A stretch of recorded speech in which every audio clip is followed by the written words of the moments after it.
We have here the first encounter with that mysterious light. Is it the uncreated light? We're not quite sure what it is. It has been commented on at length, but we will find it again in about 6 weeks' time, less by now. It is the light that comes through in the tomb. Now, we notice that the reaction of the disciples is to fall prostrate on their faces and to be utterly afraid. And yet, they like the feeling. Let us put up 3 tents. It is good for us to be here. That is ours also for the taking. Every time that we are in adoration, especially in a quiet church, whether or not the Lord is exposed, that reality is there. The angels are there. It is the same Lord exactly. This week, as it happens, I was at some length talking with a little child unexpectedly. She was wanting all the information that she could about angels, what their sex is and so on, when they were made, and how one can get to know the name of one's guardian angel. Well, one can actually. You may or may not know the simple method, especially if one is a pure child, because they're very close to the angels, and I tried to explain that to this little lassie, travelling girl, but very pure and very much into prayer.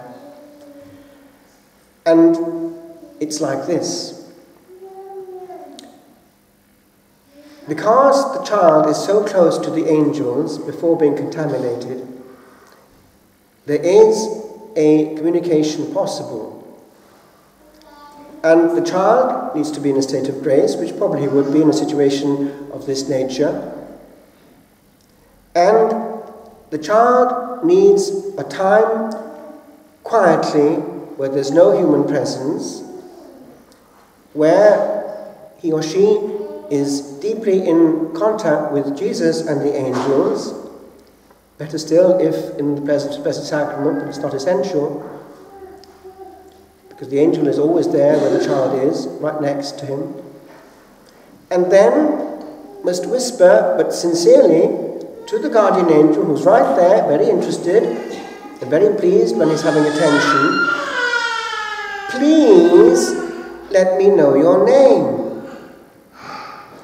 Now, what the angel can do, if the prayer is sincere, because he's interested in this prayer, because it will increase the devotion of the child forever to the angel. What the angel can then do is this. If there is stillness there, quietness, the angel can and probably will put in the child's mind instantly the name, the thought, by the imagination, and it will be made known without any fuss or bother. Oh, of course, that's what it is. Now, you think I'm joking. I'm not. It's through a child that I found the name of my guardian angel. And I know 1 or 2 children who have found the names of the guardian angels, because the child is very close to heaven. But the angels are real. And we can never lose our angel, but we can sadden him. Sadden him, stroke her. Because as I explained to the child, sexes, that is, gender, are linked with life on this side of eternity, having a family. It's not the same with angels, and so those who see angels will tell you they're a bit of both for us.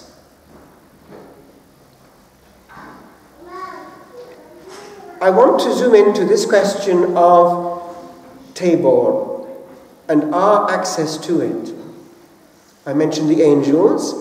Well, if we're in a quiet place of adoration, especially at night, we become very much aware, do we not?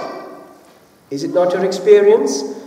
Do you not feel a dense cushion the closer you go to the monstrance or the tabernacle in a quiet place? Can you not feel that as you go close to the tabernacle itself, it's getting thicker and thicker? Yes, that's the whole cloud of protection of the angels, always there, and very glad when we join their number. And our guardian angel is glad to be with them, his mates. It's a whole invisible world. With regard to our privilege, we are our own worst enemy. We have access to this, but we prefer other consolations. The result, emptiness. And to fill it, more artificial consolations. As with friends who know each other well, it's far more joyful, quietly, without artificial help, just to be with each other. So too with Jesus. It's great to look at him and let him look straight at us and in us. And what happens? He too whispers his thought in our hearts. And we come away intuiting what he wants, what he doesn't want. And one thing he doesn't want, it's fidgeting. Holy, holy fidgeting. The person who can't be still. As it happens, this came to me this week, and quite a few of you will be aware of it. It's just outside our parish, Silverstream, but actually tomorrow I'll be in their female equivalent in Holland. And there in Holland they have 24/7 adoration. They haven't got there yet at Silverstream, but they're hoping to. And there one has something of Tabor. Silence and no contamination. I had a bunch of girls with me one day, and we went up, and one of them was hit between the eyes by that chapel and couldn't come away. The presence and the stillness. We need that in Lent. We need to create our table. But this other mode, even amongst holy people, of doing the maximum while on earth is actually a holy illness. I'm not going to criticize any one particular, but I know that holy people are always at risk of doing too many things. We just lost a lovely holy priest in Ireland not long ago. People say that he died of saying yes. He couldn't say no. I want to zoom into one little story which shows the extreme to which mankind can go. It's in two parts actually, but you'll see why at the end I'm saying the two parts. One day I was in my hermitage and this young couple came. They were travellers and they just told their story. I mentioned this before, but I'll just sum up. You'll see why. They had just been involved in a chase with a Gardaí. And so the man was the driving wheel and the wife, the young wife, was pulling the shots. Lose them. I can't. Go faster. Can't go any faster. Put your foot on it. I'm doing my best. Lose them. Lose them. I can't go any faster. We're in a bog. They've gone away. Lost them. Thick Gardaí. They got away. Last week, after I got back, it was a different story. Another person came to the door, and I was actually wondering where he'd got to. I hadn't seen him for a while. And he had this story, which doesn't have the same ending. I'm warning you before I get there. It's the same problem. It's whizzing through the kilometers of life and making huge mistakes on the way. The last time he'd been with me in the hermitage, we'd prayed together and I'd listened to his story. I tried to warn him, but he was receptive. However, that very day, after he'd been with me, this happened. I learnt it last Sunday from him. With two friends, ladies, he was in his car, and he too found he was being chased. So he too put his foot down. However, possibly with the help of the two passengers, he was able to get through to the Gardaí to say that he would give himself up in a Gardaí station, but to get this other crowd off him, because it was a special unit specialized in chases, and they were dangerous. So the Gardaí listened to it and got through to the real Gardaí, the proper normal ones, and the chase was called off. So he pulled to the side. And then what happened? The special unit came at way over 100 miles an hour up and went straight into him. When he saw them coming, knowing what was ahead, he said, "We're dead." What happened? He woke up in a prison cell, and the girl behind him was dead. The girl beside him was not, and he somehow had got away.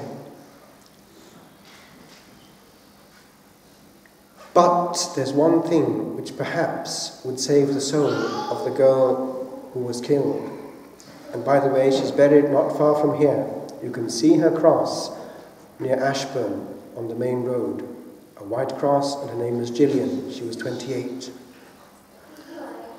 She could have not died because he said to the Gardaí, I understand, that I have two with me. And she did not want to leave her friend and said so. So, in a strange sort of way, she died of friendship. But having rushed through 20 years at high speed, knowing all kinds of consolations, but missing the only one that lasts forever. Perhaps, however, our prayers can help her, and right now we can help her, yes, she too, to see Jesus face to face, who was waiting on the other side with her guardian angel, sad, but wanting her too, on Mount Tabor.